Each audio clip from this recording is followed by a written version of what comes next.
Huwag kang magyayabang na marami kang nakukuha ng mga droga kung yung nasa laylayan ng taong bayan, nasa laylayan ng Pilipinas, nagrereklamo dahil talamak ang bentahan ng droga sa kanilang mga eskinita, sa kanilang mga komunidad.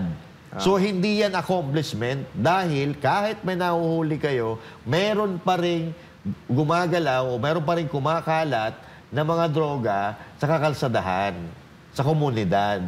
So, pwede natin ipagyabang yan eh. Kung halimbawa ganyan karaming huli, kung nararamdaman ng taong bayan yung peacefulness ng lugar. Yun. Pero the fact na mayroon pa rin nagtitinda at nakikita natin na talamak pa rin ang droga, this is not going to be an achievement, especially hindi naman nahuli yung talagang gumagawa or nagdala nito.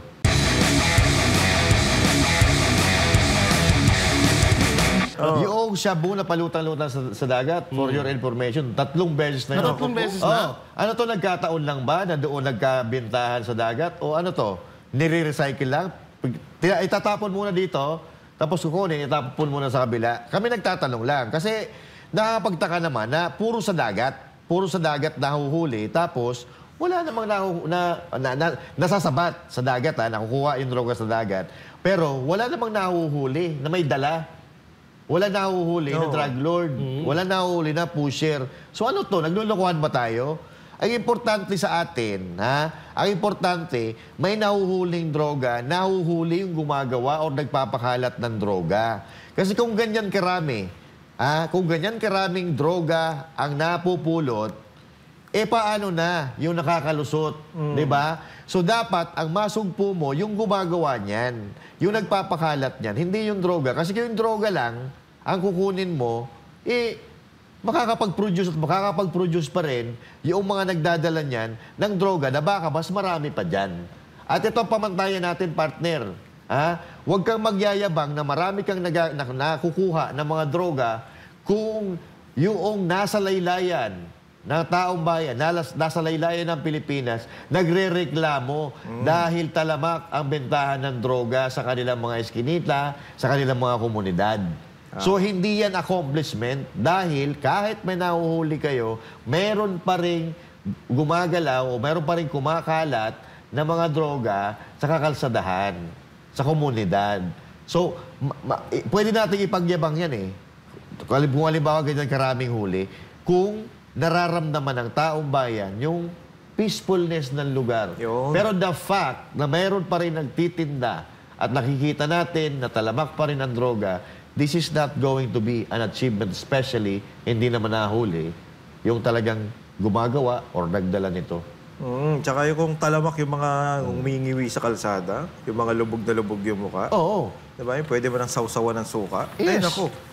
Talagang hindi pa yan, hindi pa tayo okay. Oo. Ngayon, ito opinion ko lang, mga partner. Hindi kaya, medyo mahirap kasi ito eh. Sige, hindi kaya, bitawan mo. hindi kaya binili niya yan. Hindi. Tapos, ang siste, dinala lang sa dagat. Ay, may kasagutan ako dyan. Yeah, sagutin mo, Jay. Mamaya. Sige, Para sige, para hindi halatang, alam mo na.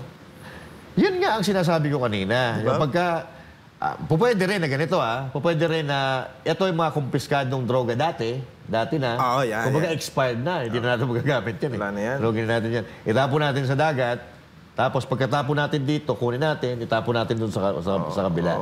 Kasi, totoo naman na mayroon talagang mga nakukumpiskan droga. Yung sa nga sa alitagtag, di natin alam kung saan napunta yun. Wala tayong balita. Ang tanong, may naparusahan ba doon? Wala, di ba?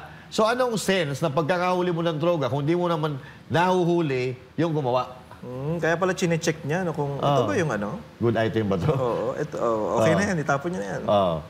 Tsaka yung tarpaulin, hindi ko talaga mawari bakit may tarpaulin kagad. Alam na eh. May sasabihin to. May sasabihin to. Gumagano na eh. Bitawan mo na. Dahil nga yung napanaginipan ko. Sige. Bitawan mo Dahil nga na. yung napanaginipan ko na kung bakit nila biglang sinarado ang kaso doon sa Alitagtag, Batangas. Bakit? Na naginip ako na may isa sa mga bataan ni Marcos Jr. na nag-set up dyan sa mga karagatan. Alam na Kaya nila pinapalutang yan. Tsaka yung sa Alitagtag, Batangas, set up din yun. Panaginip to, Set up din. Set up din yun. Yun, set up talaga yun. Di naman tayo nagsabi nun. Oo. Kung matatandaan nyo, may ginawa pa silang isang paraan nun nung panahon ng Alitagdag, Batangas. Yung big, kung tawagin nila ay big drug haul in the history of the Philippines. Meron doon na idinaan daw sa bangka. So yung ginawa nila noon na parang hindi parang hindi papasa sa masa. Kasi bangka Tapos ganyang kabigat na shabu. So hindi papaniwalaan. So bigla nilang inatras yun. Hindi nila pinush yung balitang yun.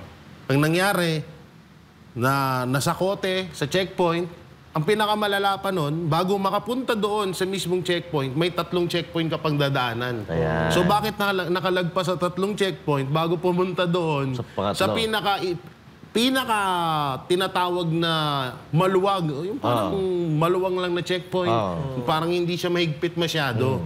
Doon pa talaga nahuli. So kaya nga sinasabi ko, yung sa panaginip ko nga, na yung mga yan ay inilatag lamang para magkaroon lang ng pangsona. Pangsona para may masabi sa sona na nababawasan na ang krimen sa bansang Pilipinas. Ang pinakatanong dito, paano mo mababawasan ng krimen sa Pilipinas?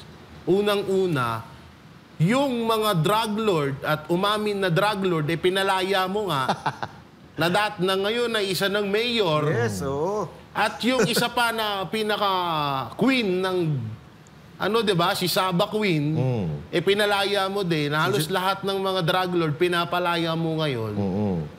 Tapos sasabihin mo, mababa krimen sa Pilipinas, bumaba ang droga sa Pilipinas.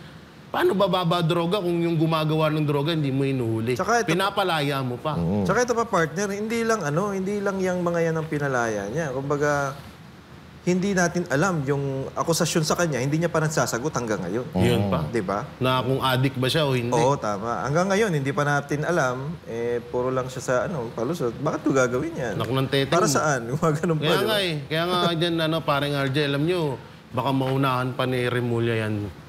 Naunahan ni Remulla? Oo. Na? Baka makabawala na si Remulla sa mundo, hindi pa nakapag-airpole kasi siya. Si Marcos Jr. Wag gano'n. Easy. Alam nyo, eto lang napapansin ko. Sa tuwing malapit na ang SONA, maraming nahuhuling isda. Uy. Oo. Kung nag-aabol sila, partner, ano nga naman yung ulat natin kung wala naman tayo nagagawa?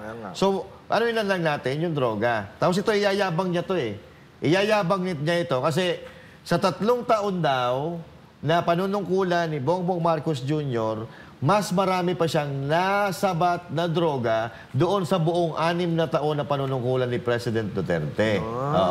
Yun, iyayabang nila yan. Abangan mo sa SONA. 100% yaan ay sasabihin niya. Pero ang problema nga dito, marami kayong nasabat na droga, meron ba kayong nahuli na gumagawa? Mayroon ba kayong nalaman nyo ba kung saan ang gagaling yan? Kumbaga, yung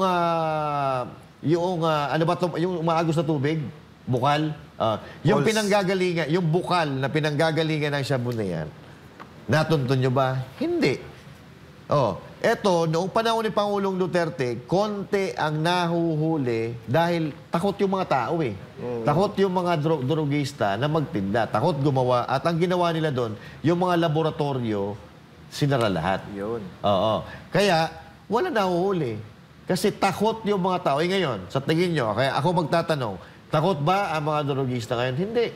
Paano matatakot? Ayan nga, sa kalsada, nagbebenta na parang candy. Wala na. Nag-aabutan na lang yan. Tsaka, ang doon, Master Judea, paring RJ, ang malala pa dyan, hindi naman paramihan to ng mahuling droga Yes. Paramihan to ng mahuhuling nagdodroga. Yan. Tsaka, gumagawa ng droga. Yun dapat. Ang tutukan ng gobyerno at ang tutukan ng PNP, syempre. Kaso, ang tinututukan ng PNP ngayon, lalong-lalo na yung PNP chip nila, kung hindi yung mga vlogger, etong pagpapalit ng tiyan. So yan kasi matagal na kasi nga yan Matagal na ring panukala sa PNP yan. Kaya nga sabi ko nga, dapat ang unang tinutukan nito ni Torre ay yung droga at yung mga kapulisan na nadadawit sa droga at sa mga smuggling. Hindi yan, tama yung sinabi mo, partner. Hindi yan paramihan, hindi yan palakihan ng mga makukuhan droga. Ito, makukumpara mo ba yung ginawa ni Pangulong Duterte dati na maraming maraming nabago? Maraming nagbago? Ayun ang pinakamahalaga dyan. Maraming na-rehab. Maraming tumino. May mga kakilala nga tayo dyan na sabi nga, buti nga nag-Duterte. Adik yun, partners. Sabi niya, buti nga nag-Duterte, bro, Kasi kung hindi nag-Duterte, baka hanggang ngayon, adik pa rin ako. Sabi ko, hindi ka galit. Hindi ako galit.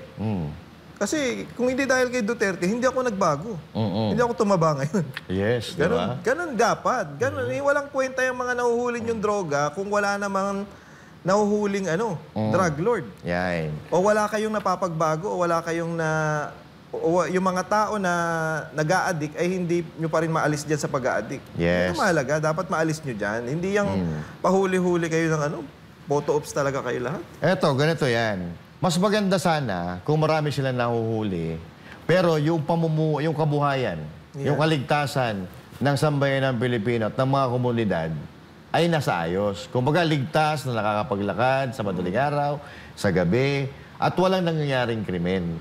Kasi lahat naman ng nangyayaring krimen sa karamihan, 90% na nangyayaring krimen sa buong mundo, ay dahil yan sa droga Kasi hindi ka naman makakagawa ng kademonyohan kung nasa normal state of mind. If you're in good state of mind, hindi ka magkakagawa ng kademonyohan mga bagay-bagay. Pero dahil nakakagawa ka niyan, ibig sabihin, may talagang espiritu na pumasok sa utak mo na hindi maintindihan, kaya nagagawa mo yung bagay niyan. Pero ganito maganda itong ginagawa nila. Kumbaga, kompetensya. Itong Marcos administration, gustong kompetensyahin ang Duterte administration na napakalayo. Napakalayo ng agwat. Kumbaga, langit-lupa ang agwat Kasi yung Duterte, sinasabi nga ni Claire Castro, kwento ko lang mabilis bago tayo lumipat. Sabi ni Claire Castro, alalahanin ni BP Sara Duterte na yung kanyang tatay ay nag-photo op din sa droga dati noong siya ay presidente sa Cavite. Alalahanin mo rin, Claire Castro, na ang pangunahing programa ni Pangulong Duterte bago siya naupo ay sugpuin ng droga, kaya siya nandun.